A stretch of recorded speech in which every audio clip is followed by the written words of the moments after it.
Добро утро на всички от Красив Бургас. Часа е няколко минути след 7. Намираме се пред Лукойл. Каква е причината да сме тук? Служители се свързаха с нас с желанието да отразим техни на формиран протест с искания за по-достойно и по-справедливо заплащане. Преди, по-скоро малко преди работното време. Сега ще се опитаме да говорим с някои от тях, за да споделят тяхните искания, да споделят какво са им обещали, какво е изпълнено и защо искат по-справедливо и достойно заплащане.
Това първи път е тук.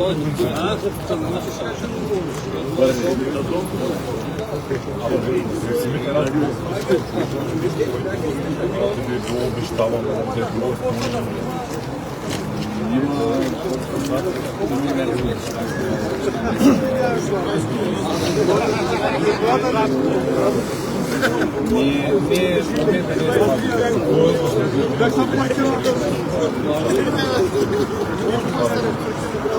Аз съм прокарат.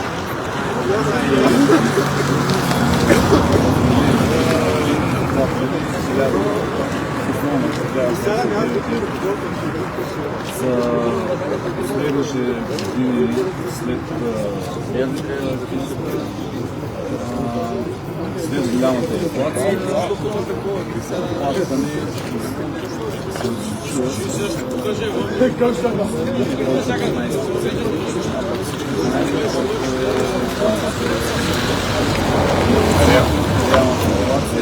за мен не е по 100%. Това са вашите искания. Здравейте. Какви са вашите искания?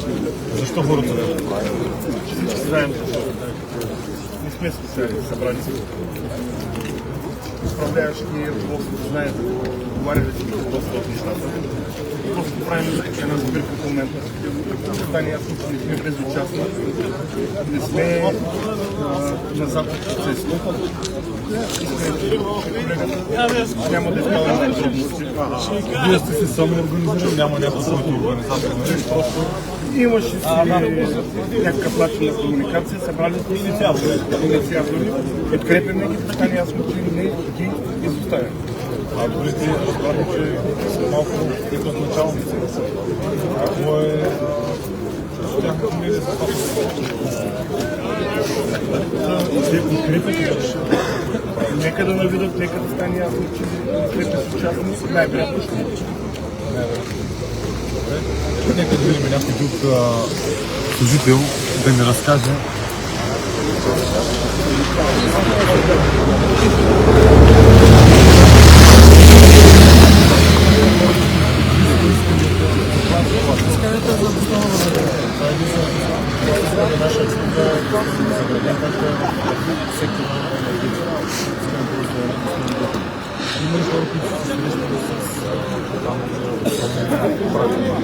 Направихме среща с локалните лидери, имаше хора от производство, които са имаше среща с лица, имаше обещани от една страна и от наша страна, че януари месец ще има едно обучение, това е мисля друго обучение.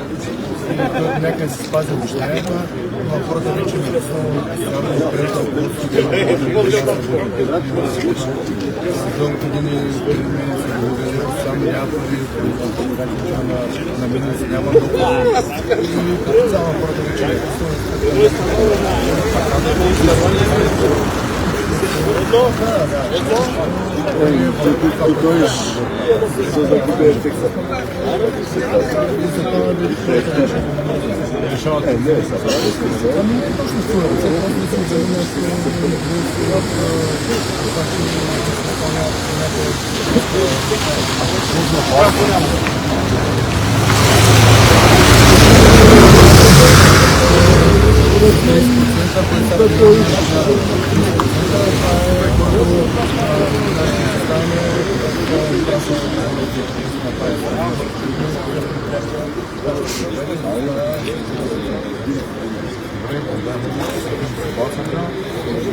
Това е от нас и от завода Лукойл с искане на служителите за по-достойно и по-справедливо заплащане в съдна ситуация. Чао!